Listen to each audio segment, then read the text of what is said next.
Prohibition in The Great Gatsby. Prohibition significantly influences the setting and behavior of characters in The Great Gatsby.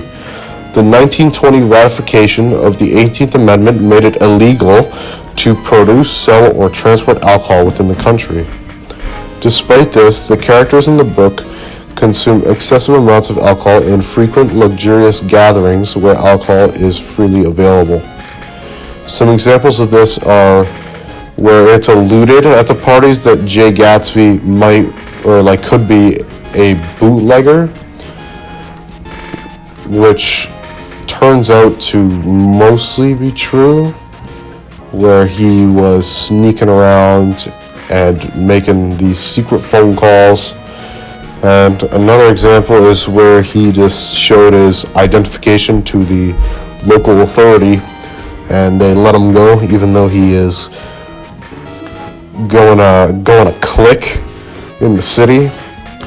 And another example is where Tom, he just drinks.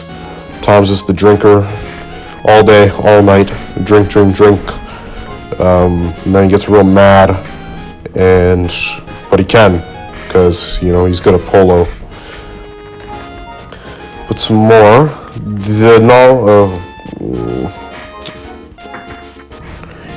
The novel's themes of excess, moral decay, and the pursuit of the American dream are set against the backdrop of prohibition. Alcohol distribution and consumption-related crimes serve as a stark reminder of the time's hypocrisy and corruption.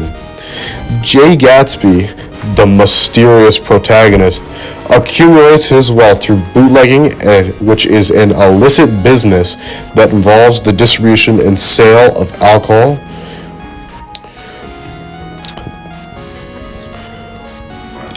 We see many themes of excess, mainly in Jay, where he had to have everything, and he had to have everything that Daisy liked. Some examples of moral decay we mainly see through our character Myrtle, where she is just a snob, and she acts all rich, but really she has next to nothing, and she lives up top a gas station. And with the pursuit of the American dream, it has to go to my man Gatsby, where in the movie, Daisy married into wealth, but she still loved Gatsby, even though he went to fight. And to win her back, so to speak, he had to use the most infamous get-rich scheme, breaking the law, the infamous law, to get back on Daisy's hippity-hoos and get in on that sweet action that he had missed out on for many years. The Great Gatsby's character's disregard for prohibition laws is a reflection of larger social issues of the era, like the decline of traditional values and the rise of the Jazz Age's materialism and superficiality. The moral decay in the Roaring '20s, as portrayed by F. Scott Fitzgerald, is ultimately symbolized by prohibition. An example of a change in traditional value in The Great Gatsby is mainly our character Jordan, where she waltzes around and does whatever she wants. And at the time, women were in the kitchen. Women did not have nothing. But now Jordan, she's romping all around these parties, drinking and looking good, which was different at the time. An example of materialism is shown by Jay, where he had to have everything.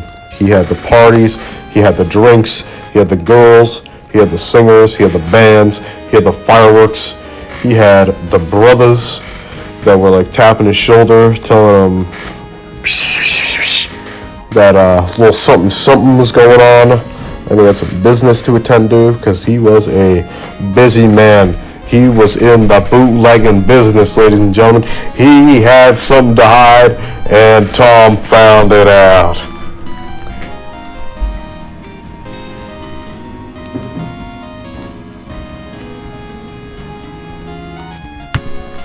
In the end, Prohibition shined like a light in the dark in the book and movie, The Great Gatsby. But now I'm going to leave it with you, Daniels. What is your opinion on Prohibition in The Great Gatsby? And did it quite possibly make the movie what it is? That is all. Good night, ladies and gentlemen.